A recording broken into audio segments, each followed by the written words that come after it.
The Haunted Phantom Train, Real Ghosts and Shocking Secrets Revealed. Chapter 1, The Haunting Whistle. Thunder rumbled in the distance, casting a low, ominous growl across the quiet town of Hollow Creek. Rain lashed against the windows of Alex Carter's small, cluttered apartment. The dim light from a flickering lamp illuminated the pile of yellowed newspapers spread across the table, each page brittle with age. His fingers traced the faded ink, eyes scanning every word with a mixture of obsession and intrigue. These weren't ordinary newspapers. They told the tale of a disaster long buried in the town's history. Alex paused, lifting one article closer to his face. Train derails near Hollow Creek. Dozens dead in tragic accident, the headline screamed. His hearkened. Beneath it, grainy black and white photos showed a mangled train car, twisted like a grotesque piece of modern art, half submerged in the ravine where it had fallen decades ago. But it wasn't the gruesome details of the crash that kept him up nights. It was what came after. Local folklore whispered of a train that wasn't entirely gone. Every year, on the anniversary of the disaster, townspeople claimed to hear the whistle of the ill-fated locomotive, wailing through the night, an echo of a journey that never reached its destination. He leaned back in his chair, rubbing his tired eyes, but his mind refused to let go of the mystery. The Phantom Train. For years, Alex had dismissed the stories as nothing more than campfire legends or the imaginations of a sleepy, superstitious town. But the deeper he dug into the archives, the more he felt a nagging sense of something wrong. The storm outside intensified, and Alex was pulled from his thoughts by the creak of the front door opening. Emily, his best friend since childhood, strolled in, shaking water from her dark hair. Her boots left wet prints on the hardwood floor, but she didn't seem to care. "Still reading about that ghost train, huh?" she said with a smirk, tossing her soaked jacket onto the back of a chair. Alex shot her a look, but didn't deny it. "There's something here, Em. I can feel it. Every year, people hear the same whistle at the same time on the same night." Emily rolled her eyes. "People hear a lot of things after a few drinks at the Rusty Nail. Doesn't make it real." "Yeah, well, maybe it's time someone finds out the truth." A voice from behind startled both of them. "You two planning to hunt ghosts without me?" Tom stepped in, flashing a crooked grin. His lean frame cast a shadow across the room as he pulled off his hoodie, droplets of rain splattering onto the floor. Tom was the skeptic of the group, always trying to rationalize things that Alex insisted couldn't be explained. "You know," Tom continued, "every town has some version of this story. It's all psychological. People hear what they want to hear. Or maybe," Alex interjected, his tone sharp, "they hear what's really there." Emily chuckled, but her amusement was short-lived as the door creaked again, revealing Lisa standing in the doorway. She hesitated before stepping inside, her face pale and drawn. Lisa had never been as eager as the others when it came to these kinds of things. She was the practical one, the grounded voice of reason. Yet something in her eyes tonight suggested that Alex's fascination was starting to unnerve her more than usual. "Are we really doing this?" Lisa asked quietly, pulling her damp sweater tighter around her slender frame. "I don't think it's a good idea. People say strange things happen near those tracks." Tom groaned dramatically. "Come on, Lisa. You don't actually believe in this ghost nonsense, do you?" Lisa looked away, avoiding his gaze. I've heard things. My grandmother used to talk about the accident, how bad it was, how some people were never found." Her voice dropped, barely audible. She said the dead still ride that train. The room fell silent, the only sound the steady drumming of rain on the roof. Alex cleared his throat, breaking the tension. "I'm not saying it's real," he began, "but we have a chance to find out. Tomorrow night is the anniversary. If we go to the tracks, we might finally get some answers." Emily crossed her arms, a skeptical eyebrow raised. "And what exactly do you expect to find? A bunch of ghosts riding a spectral train?" Alex shrugged. "Maybe. Maybe not. But we won't know unless we go." Tom threw his hands up in defeat. "Fine, but don't say I didn't warn you when we spend the night chasing shadows and weird noises in the dark." "That's the spirit," Alex said with a grin. But Lisa still looked uneasy. "I don't know, Alex. There's something about this whole thing that feels wrong." "You don't have to come if you don't want to," Alex offered gently. She shook her head, a determined glint in her eyes. No, I'll go. I've got a bad feeling about it. The rain continued to pour as they made their plans, the storm outside mirroring the brewing tension inside. Just as they were wrapping up, the room was filled with an eerie, distant sound. A whistle, sharp and haunting, sliced through the rain-soaked night. The group froze, eyes wide. It was faint, barely there, but unmistakable. Lisa's breath caught in her throat. Did you hear that? Alex exchanged a glance with Emily and Tom, his heart pounding in his chest. That was the whistle, he whispered, his voice barely audible. The phantom train. For the first time since they started discussing the legend, no one had anything to say. The distant wail of the whistle lingered in the air, long after it had faded, leaving behind a heavy silence. Chapter 2, Into the Darkness. Midnight draped Hollow Creek in a heavy, oppressive cloak. The wind had stilled, but the fog had begun to gather, thick and creeping, as if it had a mind of its own. The pale light of the full moon pierced through the swirling mist, casting long, jagged shadows over the landscape. Every footstep the group made seemed amplified in the stillness, crunching against the gravel as they ventured deeper into the heart of the old train line. Alex, walking at the front of the group, felt a strange sense of exhilaration, like an electric current running through his veins. He clutched his flashlight tightly, its beams slicing through the darkness, but barely penetrating the wall of fog ahead. His heart raced, not from fear, but from the thrill of discovery. Tonight, he thought, we'll uncover the truth. Behind him, Emily lagged a few steps, her arms crossed, face hidden beneath her hood. She scanned the surroundings with skepticism, her breath visible in the cool night air. This is ridiculous, she muttered, more to herself than anyone else. We're chasing after some ghost story, in the middle of the night, in a creepy forest. Despite her outward disbelief, there was a nervous edge to her voice. She wasn't scared of ghosts, but something about this place, this night, felt wrong. Tom, meanwhile, was walking close to Emily, his flashlight held low to the ground, scanning for anything unusual. His expression was a mixture of focus and frustration. You know, he began, his voice louder than necessary, all this is just an optical illusion. The fog, the moonlight, it's messing with our perception. We'll probably see a lot of things that aren't there.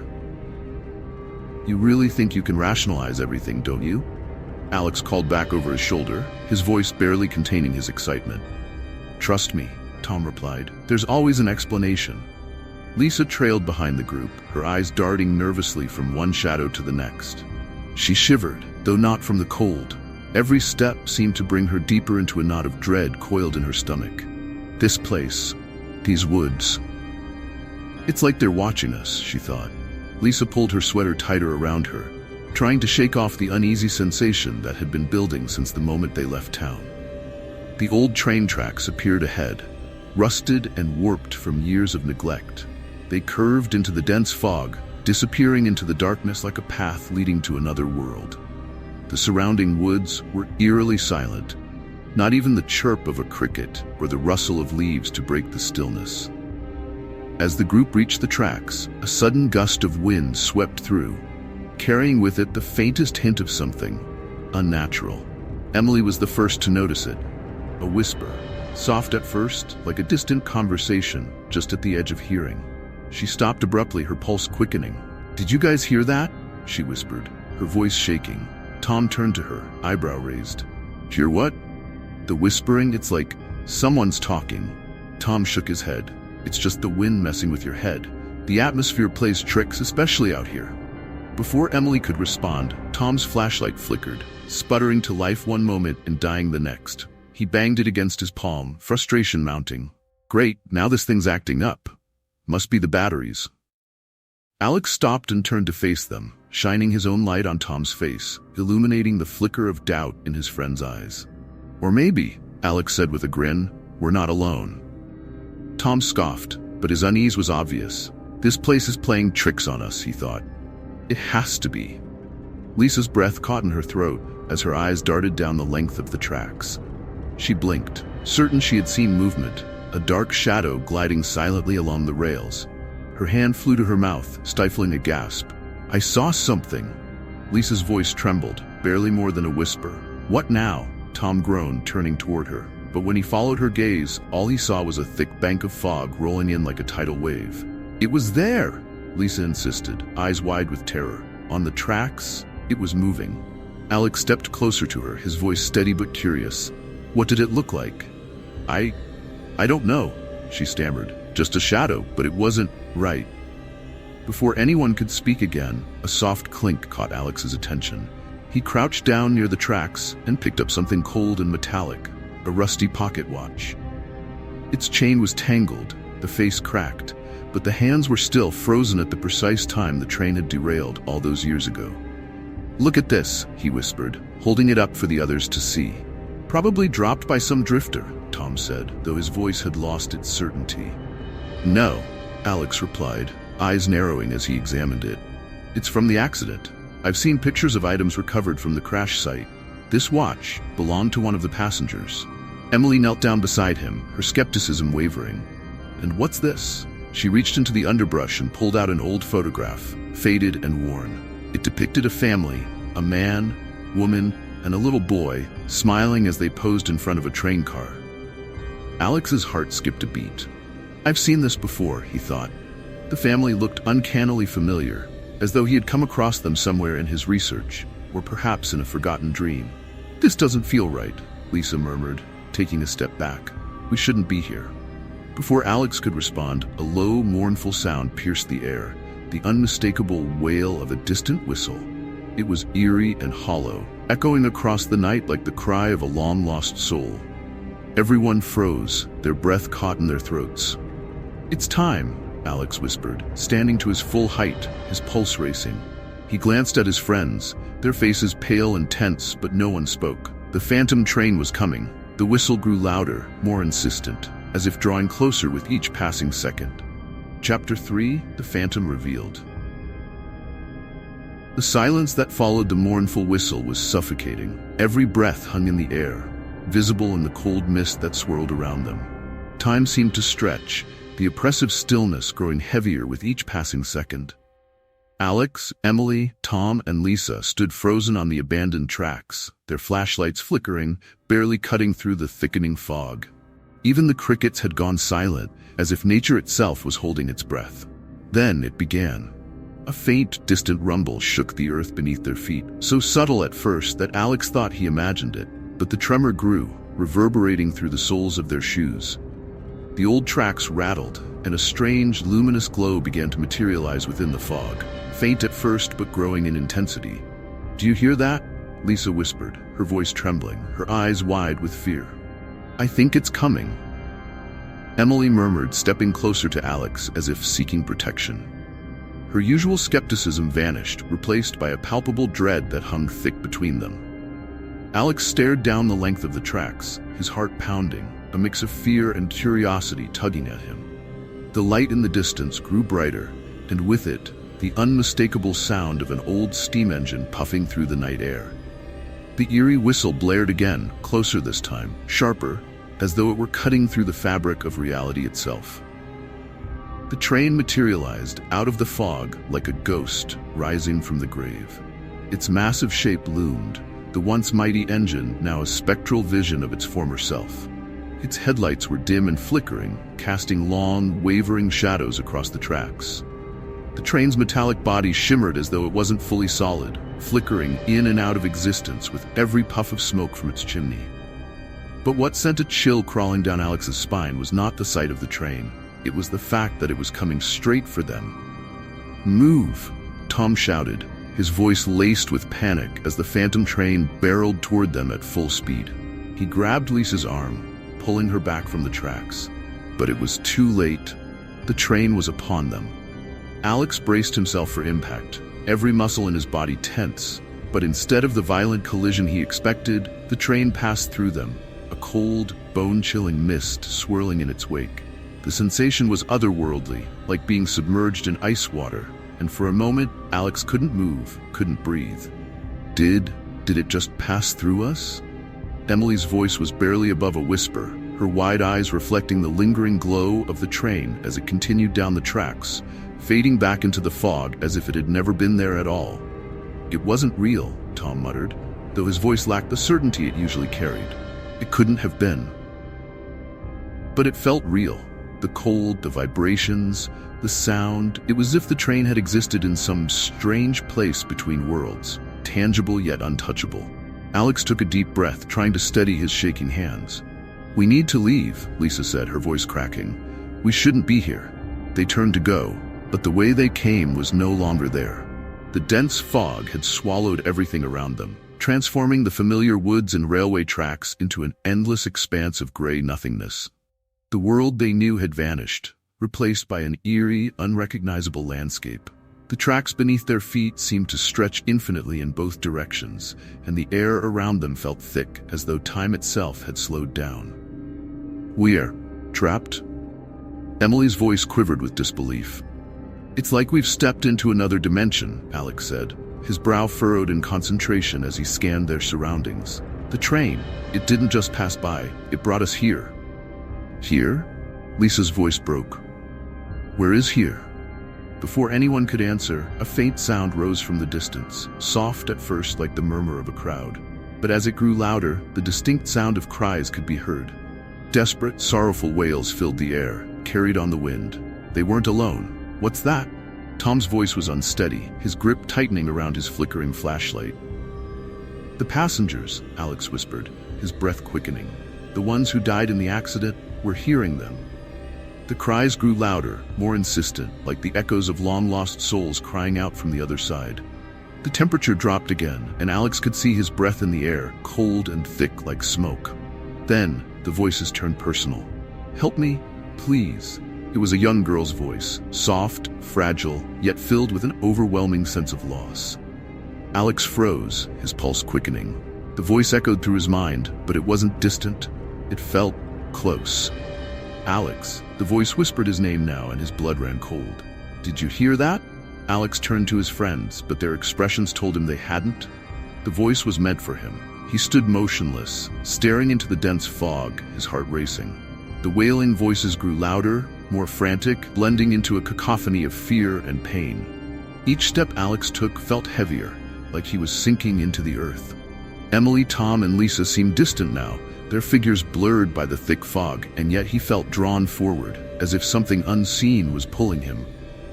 The ground beneath his feet seemed to warp and shift, and suddenly the old railway line transformed before his eyes. What was once a decaying, abandoned stretch of tracks had become something more sinister. The ground groaned as if alive, the rails twisted and bent, and shadows, dark and shapeless, moved just beyond his sight. Suddenly, Emily screamed, her voice cutting through the suffocating stillness. Alex whipped around just in time to see her fall to her knees, staring at something only she could see. "No, no," she whispered, her voice raw with fear. Alex rushed to her side, but before he could reach her, she let out another scream. "They're everywhere," she cried, her hands shaking as she pointed toward the endless void of mirrors that now surrounded her. Each reflection was a distorted version of herself, her face twisted in pain and terror, eyes hollow, mouths screaming silently. "Emily!" Alex shouted, but she was lost in her own nightmare. Tom stumbled back, his face pale as his surroundings transformed. His flashlight flickered wildly, casting chaotic shadows on the ground. His vision had shifted into a mechanical maze of gears and metal, grinding and twisting around him, the clanking sound echoing in his ears. He clawed at his temples, the noise unbearable. "It's all wrong," he shouted, his voice drowned out by the overwhelming sound of machinery. Lisa, standing still and trembling, was paralyzed. Around her, ghostly figures flickered into existence. Passengers from the doomed train, their eyes hollow, their faces twisted in anguish. She could feel their hands reaching out, brushing against her skin, cold and unrelenting. "Please, make them stop," she sobbed, tears streaming down her face. Alex was torn, unsure where to go, who to help first. His mind raced, overwhelmed by the chaos that engulfed his friends. But before he could make a move, the voice returned. "Alex," he froze.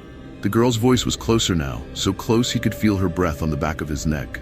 Slowly, almost against his will, he turned around. And there she was, a small, ghostly figure, staring up at him with wide, sorrowful eyes.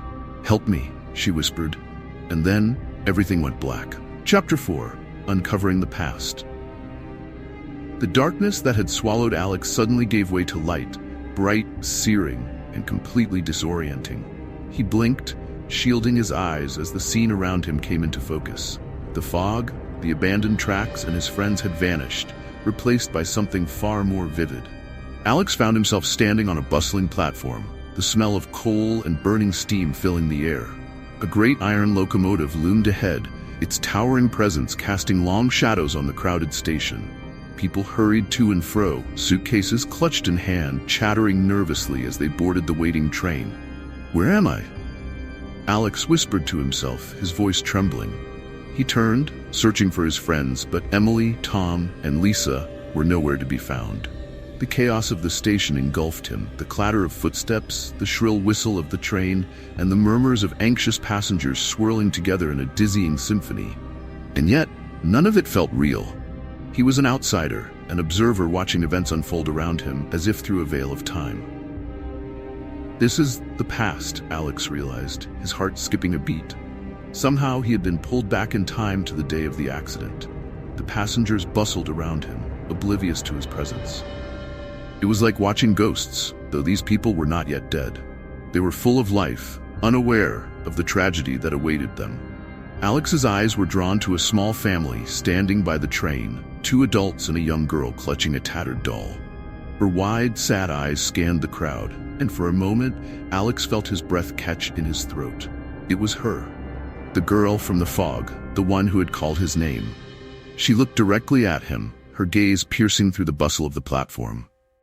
For a fleeting moment, Alex felt as though she could see him, truly see him, even though he was nothing more than a shadow in this place. Her lips moved, but her voice was drowned out by the train's whistle, loud and sharp as it signaled the impending departure. His legs moved on their own as he followed the family onto the train, weaving through the crowd, his heart racing. He couldn't shake the feeling that this girl, this child, was somehow linked to him, connected in a way he couldn't yet understand. As he boarded the train behind them, the atmosphere inside was tense, thick with a sense of unease.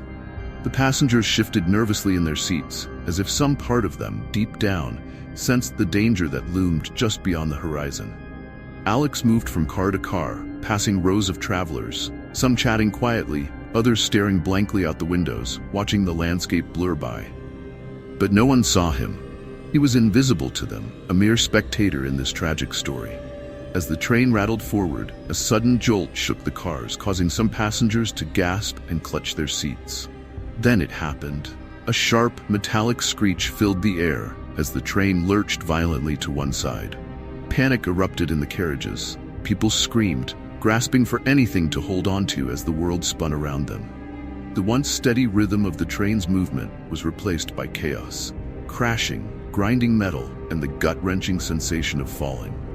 Through the shattered windows, Alex could see the ravine approaching, the ground rushing up to meet them with terrifying speed. In those final moments, Alex's eyes locked onto the girl once more.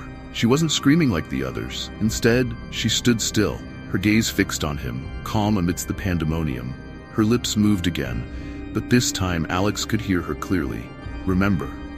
The impact was devastating. The train careened off the tracks, plunging into the ravine with a deafening roar. Steel twisted, glass shattered, and the screams of the passengers were drowned out by the cacophony of destruction. Alex felt his body jolt violently, but instead of pain, there was only a cold, numbing sensation as everything around him dissolved into darkness once again. When he opened his eyes, Alex was no longer on the train. He was back at the site of the accident. Modern day, the crumbling tracks beneath his feet, his friends standing nearby, disoriented and shaken. "What just happened?" Tom asked, his voice strained. "Where did we go?" "We were there," Emily whispered, her face pale. "We saw it, the crash." "I saw her," Alex said, his voice barely audible. "The girl. She looked right at me. It was like she knew me, like she was trying to tell me something." Lisa, who had been quiet up until now, suddenly spoke, her voice trembling. "We need to leave, now." Alex turned to her, frowning. "What's going on, Lisa? You've been acting strange ever since we got here." Lisa hesitated, her eyes darting between her friends before she finally spoke, her words slow and deliberate. "My great-grandfather was the engineer on that train." The revelation hit Alex like a punch to the gut. "What?" "He was the one driving the train the night it crashed," Lisa continued, her voice shaking. "He was blamed for the accident. They said he was negligent, that he ignored the warnings about the faulty tracks. My family has lived with that shame for generations." The pieces of the puzzle began to fall into place, but the picture they painted was far darker than Alex had anticipated. He felt a cold chill run down his spine as he stared at Lisa, the weight of her confession hanging heavily between them. "That girl," Alex said, his voice thick with emotion. "She wasn't just any passenger, was she? She was connected to me. My great-grandfather was on that train too. He survived the crash, but she didn't. She was his sister." Emily gasped, her hand flying to her mouth. "That's why everything feels so familiar.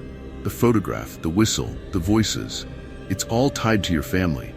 Alex nodded, the realization settling in. "My great-grandfather never spoke about the accident. But now I know why. He carried the guilt of his sister's death with him for the rest of his life. And somehow I've been dragged into this too."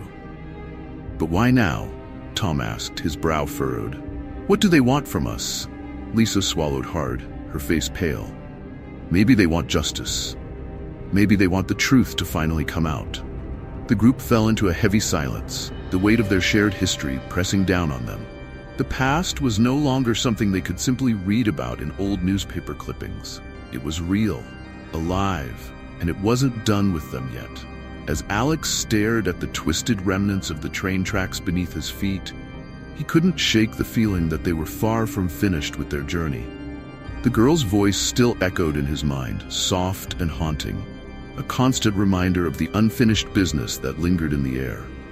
"Remember," she had said, and Alex intended to do just that. Chapter 5: The Ghost's Wrath. The air around them seemed to thicken, pressing in from all sides. A deep chill cut through the fog, and the night had become eerily quiet, save for the distant echo of a faint whistle. Alex, Lisa, Emily, and Tom stood in uneasy silence, their breaths visible in the cold night air. The weight of the spirit's presence hung heavily on them, but there was something more, an impending sense of doom. "We need to leave," Emily whispered, her voice shaky, her eyes darting toward the horizon. "Now." Lisa, pale and trembling, shook her head. "We can't. They won't let us go." Alex's gaze was fixed on the tracks, now barely visible under the rolling mist. He could feel the ground beneath him tremble, faint at first, but growing stronger with each passing second. The sound of the phantom train was returning, but this time it felt different, angrier, more hostile. The screech of metal on metal cut through the air, the terrible wail of the whistle rising in intensity. "It's coming back," Tom muttered, stepping back instinctively. His flashlight flickered and died, plunging them into near darkness. A shudder ran through Alex. He knew the spirits weren't just here for a show, they wanted revenge. His mind raced, searching for a way to reason with the restless souls. But reason seemed a distant hope now, swallowed by the rising tide of malevolent energy surrounding them. The fog thickened, swirling faster around them, as if the night itself had come alive with rage. A flash of light burst through the mist, and the train emerged from the fog, tearing down the tracks at a furious speed. The iron beast was no longer the faint specter it had been before. It now looked almost solid, its rusted wheels turning with a deafening roar. The windows were shattered, the carriages twisted, and through the broken glass, shadowy figures stared out, faces pale, their eyes burning with hatred. Lisa screamed, stumbling backward as the train barreled toward them. But just as it had before, the ghostly train passed through them like smoke, sending a freezing gust that knocked them off balance. Except this time, it didn't disappear. The train screeched to a halt on the tracks, its decayed engine wheezing and hissing like a wounded animal. Shadows poured from the carriages, swirling and twisting in the air, taking on more defined forms. They were the passengers, spirits who had perished in the crash, now standing on the ground before them, their faces gaunt, hollowed with anger and sorrow. "Why are they still here?" Emily asked, her voice barely a whisper. "They want something," Alex said, his eyes locked on the apparitions. "They want justice." A figure stepped forward from the crowd of phantoms. It was the young girl, her eyes filled with the same sadness Alex had seen before, but now there was something darker behind her gaze, an unquenchable thirst for retribution. "We were abandoned," her voice echoed in the night, chilling in its calmness. "We were forgotten. The crowd of spirits murmured in agreement, their voices a low, haunting chorus. Alex stepped forward, hands raised in a futile gesture of peace. It wasn't on purpose, the accident, it was a tragedy. But we... You lived, the girl interrupted, her voice sharp now, eyes flicking to Lisa. Your families lived, while we were left to die. The other spirits shifted, their expressions growing darker, their focus narrowing on Lisa. She took a step back, her voice cracking. It wasn't my fault. I wasn't there. It was your bloodline, the girl spat. Your great-grandfather condemned us, he failed us, and you carry his guilt. No, Lisa cried, shaking her head. I didn't know, he never told us. But the spirits were beyond listening, their collective grief and anger warping into something darker, more dangerous. The fog swirled faster, and the air hummed with energy. The ground trembled beneath their feet, and the sound of the ghostly train grew louder, as though it was feeding on the spirits' rage. Stop, Alex yelled, desperation rising in his chest. He looked at the young girl, her sorrow twisting into a cruel smile. This cycle, it has to end.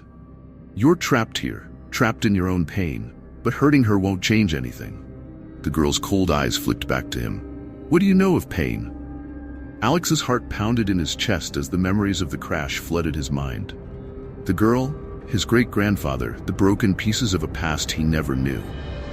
I know that. My family survived. But I also know they carried the weight of that night with them. My great-grandfather, he lived, but he was never the same. I'm connected to this, just like Lisa. If you need someone to pay for that night, take me.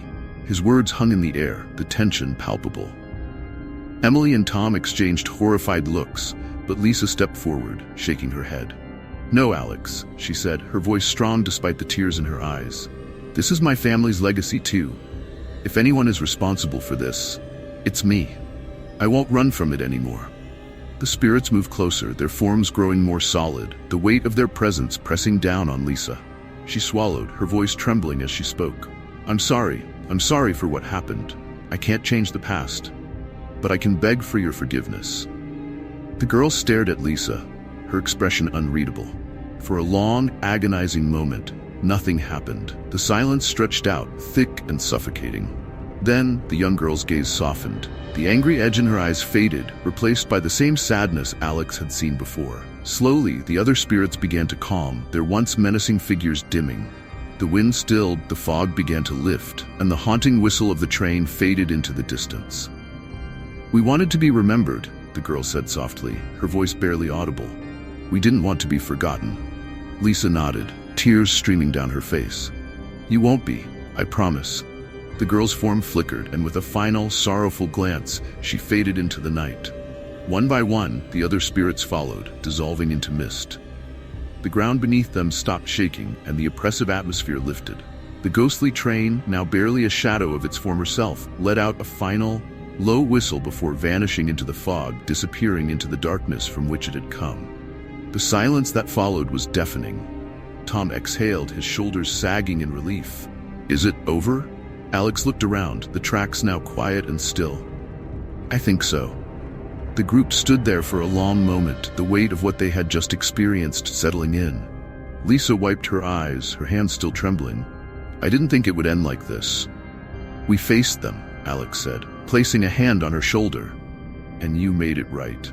But as they began to walk away from the tracks, heading back toward the safety of the town, Alex couldn't shake the feeling that something lingered in the air.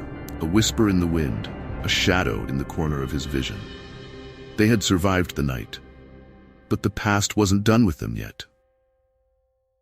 Epilogue, echoes of the past. The moon hung low in the sky, casting a silver sheen over the quiet town as the group trudged back.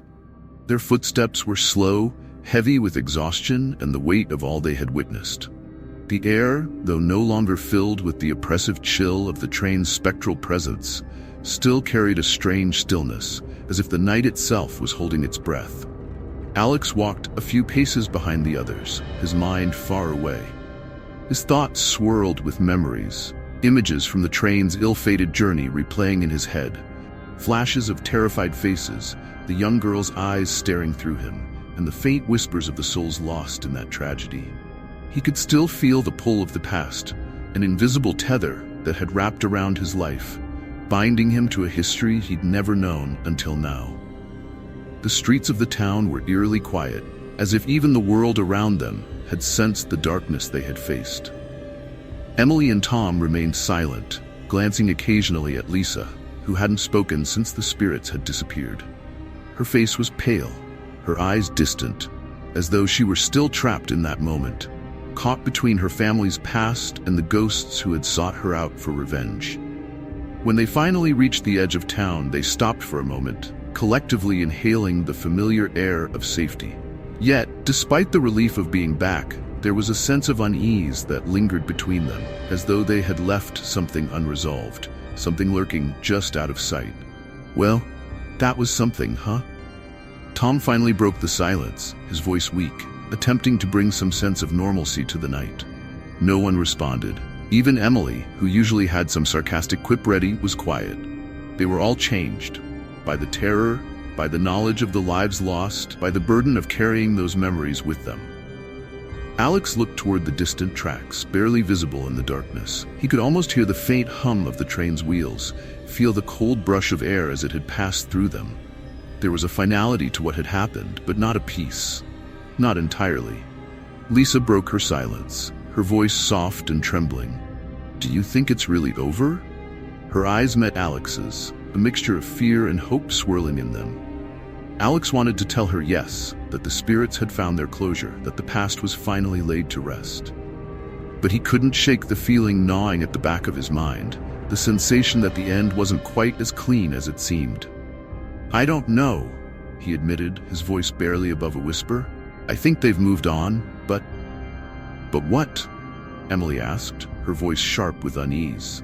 He hesitated, choosing his words carefully. "I don't think the past ever really leaves us. We carry it with us. Sometimes it's quiet, other times it lingers." Lisa nodded, understanding. The connection between her and the souls from the train was undeniable, and though she had done what she could to make amends, there was no way to undo what had already been done. The shadows of her family's actions would follow her, in one form or another. They parted ways soon after, each heading back to their homes, trying to convince themselves that it was all behind them. Alex walked the quiet streets, his footsteps echoing in the silence of the night. The moonlight bathed the town in an ethereal glow, but even that couldn't shake the eerie stillness that had taken hold of him. By the time he reached his house, the weight of exhaustion was finally catching up with him. His body ached, and his mind felt heavy with everything they had uncovered.